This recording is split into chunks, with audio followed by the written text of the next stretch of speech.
Marshmallow Fanboy back with another review, this time of an eBay seller's Galactic Starcruiser diorama, The Cardboard Galaxy. One word, The Cardboard Galaxy. Ran into them on Facebook and I've been buying from them ever since. A lot of really awesome dioramas, mostly in the 3 3/4 realm, but he's also expanded on a number of play sets. So if you got the blockade runner hallway, he built a cockpit for it and things like that you can just attach to the play set. With Jabba's palace, he made a floor for it and I think a top for it, something to fill it out. And with the Mandalorian set, he also added some stuff to it, so it builds out the play sets a little bit more, makes them a little more immersive, a little more realistic.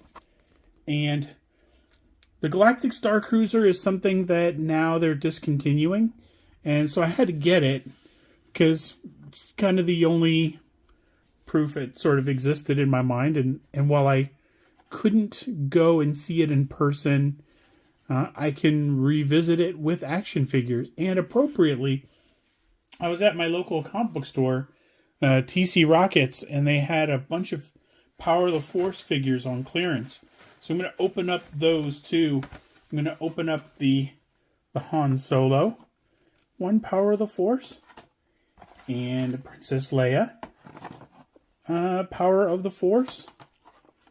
And you can't have the good guys without at least one bad guy. A Stormtrooper, Power of the Force, and last but not least, an R2-D2, because he's cool. I wish they had a C-3PO. Love that vac metal look. In addition to the bed in the bedroom, it also came with a bench that also plugs into this wall with tabs, but there's only enough room for one at a time. So I'm going to put the bed in there first, and I'm going to see how that looks with the figures in it. But first, it just comes with some cardboard material where you plug the tabs in, you fold them up, and you can see that you see the name right on top, the Galactic Starcruiser cabin right there. So these walls are one continuous piece. They plug into the base, and then you could put the bed. I put the bed in first along this wall, and then plug the rest of it into the base. I didn't bend to the sides here. The illusion is that if you photograph it right, you're not going to see tabs or anything. But the tabs fold down really nicely. You probably have to pre-bend it just a little bit. Just give it a good bending before you put it together, so that it's easier to put together.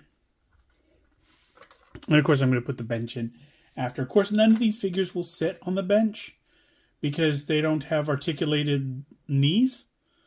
But the ad on eBay had it with Jurassic Park characters. Again, this is sold out. I'm not sure he's going to make any more, but certainly if there's a demand and people are going, hey man, I missed that Galactic Starcruiser thing, and a Marshmallow Fanboy said it was the awesomest, can I have some? He might make another run of them, and they'd be worth it. They look really cool so far.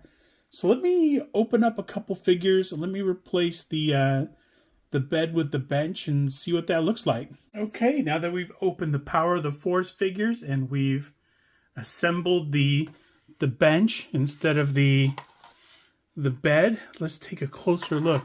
First, the diorama's real solid. It's really nice. It's easy to move around, as long as your figures don't fall over or anything. A little computer panel on the side. Of course, that Starcruiser port that they've been saying, like, oh, you look out your window, you see space. And nice background that doubles as a backboard, or just a nice kind of I don't know what that would be otherwise, but it still is very futuristic and probably dazzles the visitors to the Galactic Starcruiser.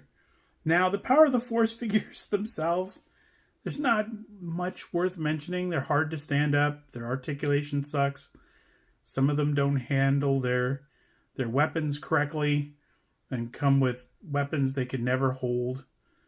R2-D2, the third leg, kind of will go up, but none of the feet sort of bend, so you can't get him in that classic sort of leaned back look. Although the cool thing about R2 was that you could shine the light into his open kind of translucent thing, and his eye would glow. That was a neat feature. There was a later R2-D2 where you could press a button and that light would light up, and that was cooler, I think. But this is a nice 3 3/4 inch piece, and the Power of the Force figures, they suck. But you have to understand that when we got these, it had been probably more than a decade since we'd seen Star Wars figures. Star Wars figures were done. After Return of the Jedi, maybe a year after Return of the Jedi, they were gone. And it was almost a decade of drought. And in that decade, Star Wars figures got really popular. Started getting things like eBay, where you didn't need to know sort of a local vendor who had Star Wars figures. You can get them on the internet. And suddenly people were selling them for pretty good money or really cheap, depending on what kind of deal you found. It still wasn't as kind of widespread as it is now. But vintage figures were going, and you felt like, I can find these things at my fingertips, because it used to be you would take these things to swap meet and you would never see them again.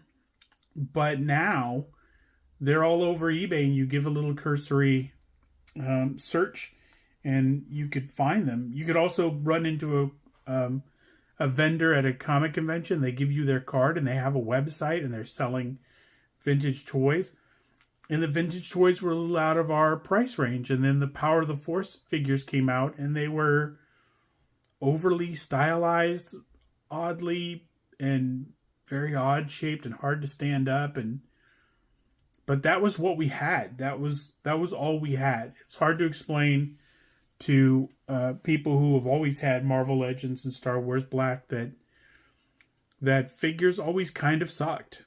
They sort of resembled who they were supposed to sort of resemble, and they were kind of cool depending on how kind of emotionally attached you were. But you remember the first R2-D2 had a sticker on the barrel, and the head looked nothing like that. It looked nothing like the R2-D2 you'd see on screen.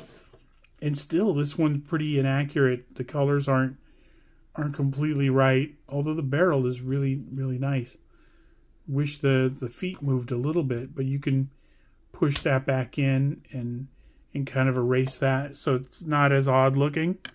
R2-D2 is probably the best looking figure in the bunch. They took less liberties with him, but otherwise it's a bodybuilding stormtrooper and a jacked Han Solo with a Princess Leia that's not bad, but it's the proportions are kind of wrong, and the legs are really, really thin and spindly. There's not much to her. But the Starcruiser diorama is very cool.